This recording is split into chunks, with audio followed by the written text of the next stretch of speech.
Mapagpalang araw po sa inyong lahat. Welcome to DJ Sean Stories. Turn on your notification bell, like and subscribe para sa crime stories araw-araw.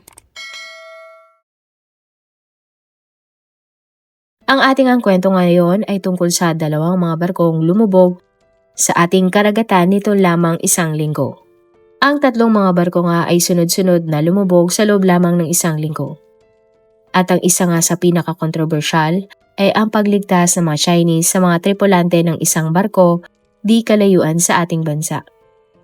At ang dalawang kwento naman ay tungkol sa dalawang pampaserong barko na lumubog sa halos magkasunod na araw. Tunghayan nga natin ang buong kwento ng tatlong insidenteng itong sunod-sunod na nangyari sa ating bansa. Kilalanin natin ang ilan sa mga biktima at kung paano nga nangyari ang paglubog ng kanilang mga barkong sinasakyan. Madalas na laman ng mga balita ang girian ng ating bansa at ng bansang China hinggil sa sino ba talaga ang may-ari ng West Philippine Sea. At sa paglipas nga ng panahon, naging pisikala na ang away ng dalawang mga bansa. May pagkakataon nga na binomba pa ng China ng water cannon ang mga Pinoy habang sila ay nasa loob ng barko. At ilang ding malilit na mga ngisda ang kanilang tinaboy bandang China. Ito ay dahil umano sa naniniwala ang China na ang mga Pinoy ay nasa kanila ng teritoryo. At karamihan nga sa mga Pinoy ay galit ang namayani nang nalaman ang pinagagagawa ng China sa ating mga kababayan. Pero nito lamang January 23, 2026, tila nga nag-iba ang ihip ng hangin nang iniligtas ng Chinese Coast Guard ang mga tripulanteng Pinoy sakay ng tumaob na barko.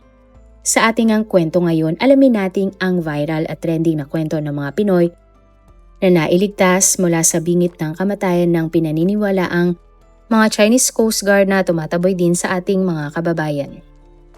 January 22, 2026, binabaybay ng barkong MV Devon Bay ang hilagang kanluran ng Scarborough Shoal sa West Philippine Sea.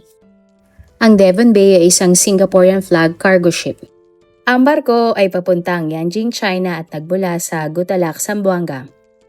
May habang 600 talampakan nga ang Devon Bay. Ito ay may kargadong iron ore na ginagamit sa paggawa ng bakal. Ang barko ay may sakay na 21 tripulante na paong mga Pilipino. Mga ama, anak, asawa na naglalayag para sa kinabukasan ng kani-kanilang mga pamilya. At bandang hating gabi na nga nang papalipit na ang barko sa Scarborough Shoal, nawalan ito ng komunikasyon. Hindi nagtagal na wala na nga ng balanse ang malaking barko at kalaunan ito ay tumaob. Mabuti na nga lamang bago tumaob ang Devon Bay, ang mga sakay nito ay nakapag-distress call pa. Nagkagulo naman ang mga tripulante na sakay ng barko. Ang ilan ay tumalon sa dagat habang ang iba naman ay kumapit sa anumang lumulutang para sa kanilang buhay.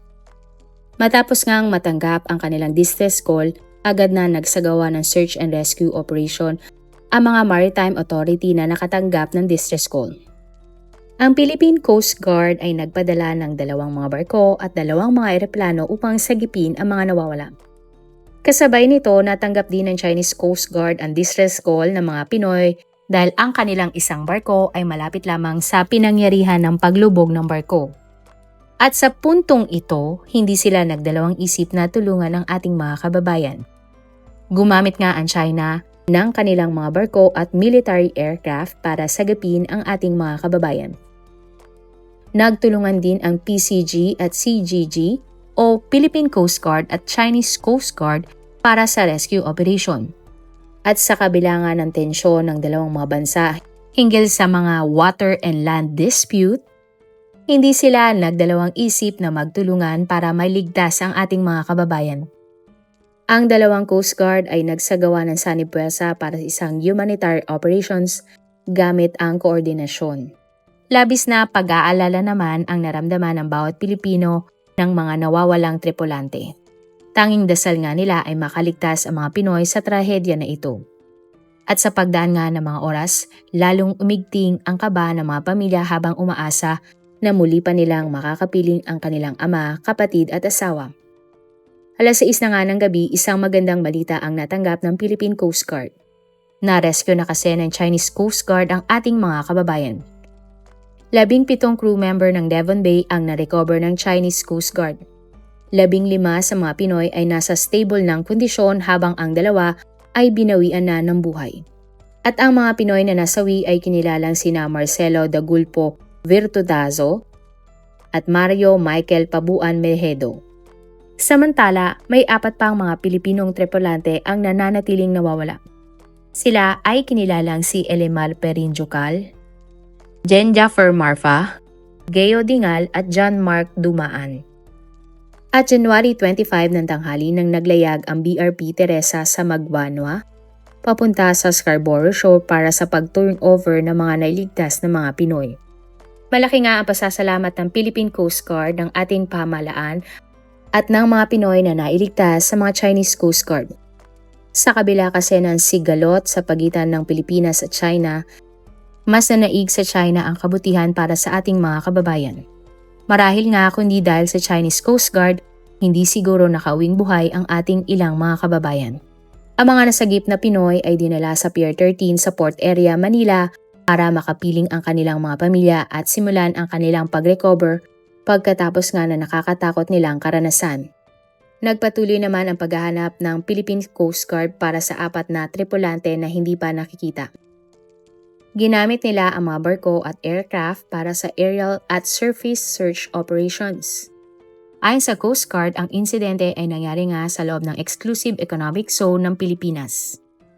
At ayon nga sa preliminary investigation, kaya umuno lumubog ang Devon Bay ay dahil sa bigat ng dala-dala nitong iron ore. Posible umano na habang naglalayag ang barko nawala ang pagkakapantay-pantay ng mga kargamento.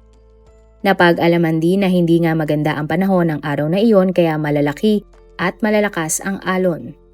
Sa isang post naman sinabi nga na ang nickel ore na siyang kargamento ng barkong Devon Bay is one of the most dangerous cargo sa isang barko dahil minsan nagiging liquid ito kapag nagka-moisture ang bodega. Ito raw marahil ang dahilan sa pagkawala ng stability ng barko dahil sa unbalanced cargo nito sa loob.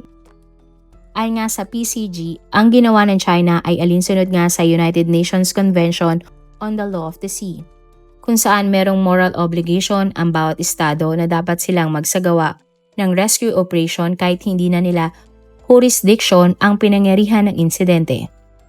Ang pangyayaring ito ay nagtrending nga sa social media. Maraming mga Pilipino ang nagbigay ng kanilang pasasalamat sa Chinese Coast Guard dahil sa mabilis nilang nasagip at pag-rescue ang mga Pilipino. Mayroon ding nagsabi na ito marahil ang simula nga ng magandang ugnayan sa pagitan ng China at Pilipinas. May netizen naman na nag-comment na sa kabila ng akusasyon natin na binibuli tayo ng China, naging makatao pa din ang mga Chinese at nagpakita ng malasakit sa kapwa.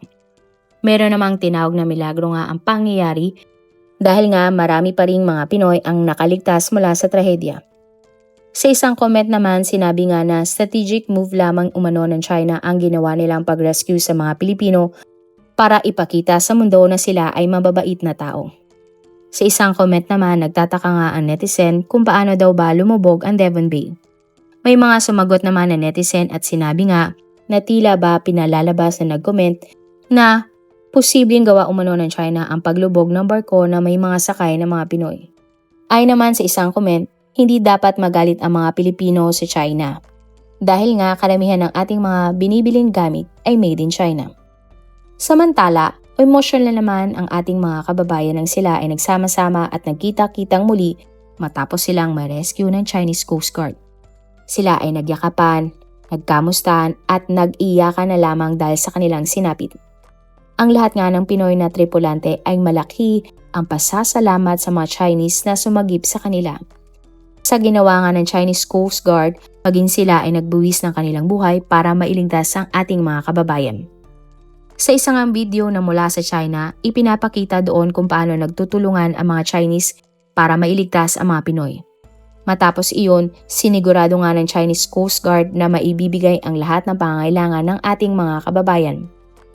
Ang mga Pinoy nga ay binigyan ng kama na matutulugan, binigyan ng damit, pinakain at ginamot ng Chinese Coast Guard.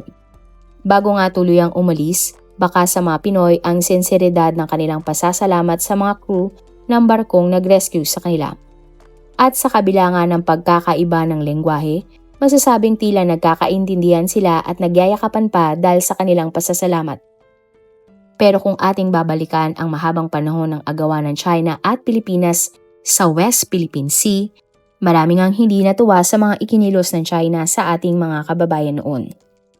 Kung inyong matatandaan, ilang beses ngang hinarang ng malalaking barko ng China ang mga Pinoy na mangingisda sa lugar na matagal na nilang pangisdaan. Hindi din makakalimutan ang water cannon incidents, kung saan ginamitan ng water cannon ng mga barko ng China ang maliliit na barko ng mga Pinoy. Ayon sa mga Pilipinong saksi, ito nga ay nagdulot ng takot at panganib sa kanilang buhay habang nasa gitna sila ng dagat. May mga ulat din na hinaharang ng barko ng China ang ating mga bangka na nagdadala ng pagkain at supply para sa mga sundalo o tripulanteng Pilipino sa mga outpost sa dagat.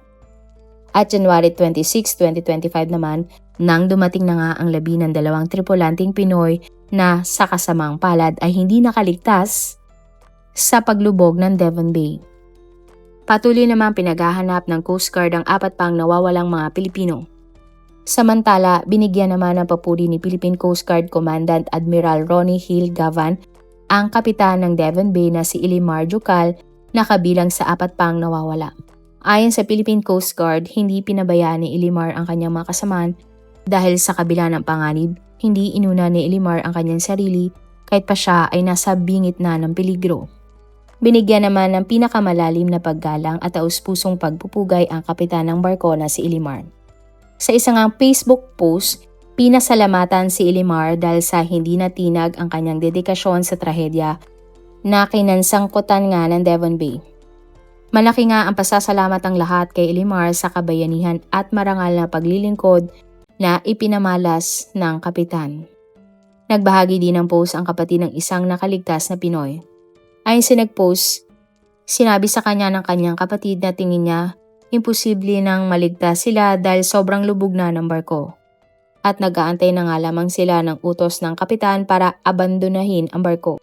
Bago nga ang Pasko ng nakaraang taon, naipost pa sa isang Facebook group ang pagdiriwang ng Pasko ng mga crew ng MV Devon Bay. Subalit walang nag-aakala na ito na pala ang huling Pasko ng buong crew kasama ang barko. Emosyonal nga ang mga tripulanteng Pinoy na nakaligtas sa kanilang mga post tungkol sa MV Devon Bay. Ayon sa kanila, itinuring na nilang tahanan ng Devon Bay kaya masakit din at nakakalungkot para sa kanila ang nangyaring trahedya.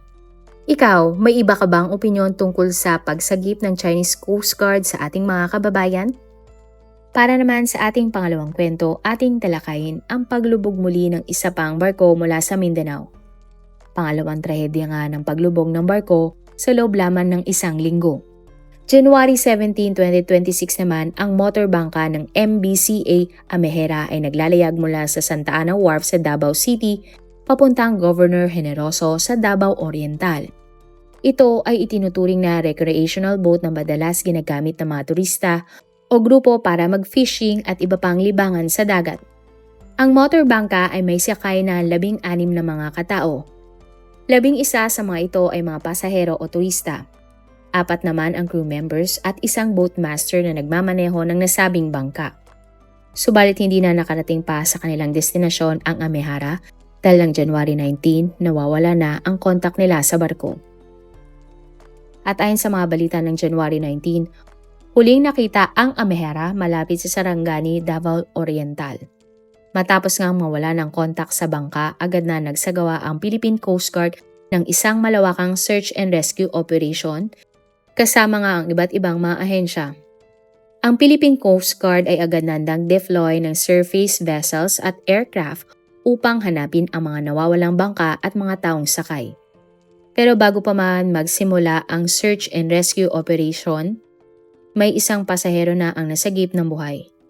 At ang lalaki nga na ito ay kinilalang si Christopher Bulig, isang crew member na natagpuan na nag-iisa sa dagat. Nandatnan nga ng PCG si Christopher. Nakatakip na sa lalaki ang isang piraso ng debris sa bangka.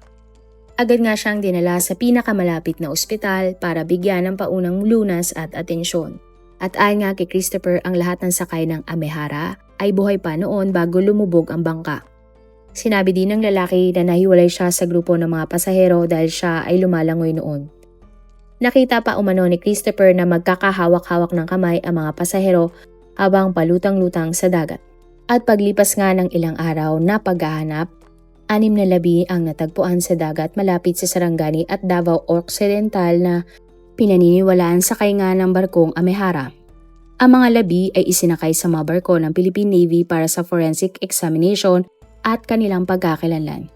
Ayon nga sa Coast Guard, ang motorbangka na Amehara ay bigla na lamang tumagilid. Pagkatapos nito ay natabunan nga ng malakas na alon. Napag-alaman nga din na malakas ang hangin noon sa Davao Gulf at ito ang paniniwala ang sanhi ng pag-capsize o pagbaliktad ng Amehara. Sa investigasyon nga napag-alaman na illegal pala ang paglayag ng Amehara sapagkat wala itong kaukulang papeles tungkol sa seaworthiness, passenger safety at regulatory compliance.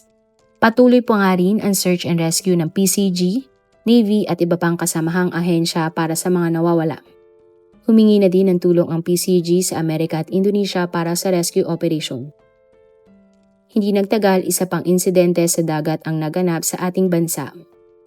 At January 25 hanggang January 2026, isang malaking trahedya nga ang yumanig sa karagatan ng Southern Philippines nang ang Roro ferry vessel na MV Tristan Kirsten III ay lumubog. Ang Tristan Kirsten III ay isang Roro passenger ferry na pagmamay-ari ng Allison Shipping Lines, isang kumpanyang nagdadala ng mga pasahero at cargo sa pagitan ng mga isla ng Pilipinas. At January 25, 2026 naman, bandang 9:20 ng gabi, umalis ang Tristan Kirsten III mula sa Zamboanga City Port at ito ay papuntang Jolo, Sulu. Sakay nga ng barko ang humigit kumulang 332 mga pasahero at 27 crew members. Hindi naman overload ang nasabing barko dahil 352 ang kapasidad nito. At bandang 1:50 nga ng madaling araw ng January 26, ang Tristan Kirsten III ay naglabas ng distress call. Inalerto ng barko ang mga otoridad na may problema ito habang nasa gitna ng dagat malapit sa Buluk-Buluk Island, Basilan. Ayon nga sa mga ulat, ang barko ay bigla na lamang nawala ng balanse. Ang malakas nga na alon ay pumalo sa lower deck. Hindi nagtagal, pumasok na ang tubig sa loob ng barko. Napakabilis nga ng mga pangyayari at ang mga pasahero ay agad na nagpanik. Agad namang nagsagawa ng rescue operation ang PCG kasama ang iba pang mga ahensya. 317 mga pasahero ang nailigtas kasama ang isang 7 buwang gulang na sanggol. 18 naman ang kumpirmadong nasawi mula sa trahedya. Habang 24 hanggang 28 pa na sakay ng mga barko ang patuloy na pinaghahanap ng mga otoridad. At ayon nga sa mga nakaligtas, nang nagsisimulang tumagilid ang barko, maraming pasahero ang nagsanib puwersa upang subukang balansin ito. Maya-maya pa, may malakas nga na putol o sound snap at agad itong lumubog. Lahat nga ng pasahero ay napilitang tumalon sa dagat kahit na ang ilan sa kanila ay hindi na nakapagsuot pa ng kanilang mga life jacket. Nahirapan nga ang mga pasahero dahil ilan sa mga life jacket ay sinusuot sa leeg. Hanggang ngayon ay patuloy pa nga ang investigasyon ng Philippine Coast Guard at Maritime Industry Authority upang matukoy ang eksaktong dahilan ng paglubog ng barko. At ayon nga sa Philippine Coast Guard, hindi sobra ang pasahero sa legal na kapasidad at walang senyales ng oil spill. Isa nga sa tinitingang sanhi ng PCG ay dahil luma na o matagal nang naglalayag ang nasabing barko. Posible umano na nagkaroon ng problema sa enforcement ng safety standards ng MV Tristan Kirsten III. Marami pong salamat sa inyong panonood. Meron ba kayong mga kwento na gusto nyong i-share sa ating mga manonood? O kung may personal po kayong kwento na gusto nyong i-feature sa ating channel, i-comment down below nyo lang ang inyong mga suggestions. Para naman po sa dagdag kalaman, i-subscribe nyo din po at i-follow ang ating iba pang YouTube channel katulad ng Tagalog Facts and Mysteries by DJ Sean at Manila Boy Wonder Philippines. Marami pong salamat sa pagsuporta nyo sa aming mga channel. God bless everyone!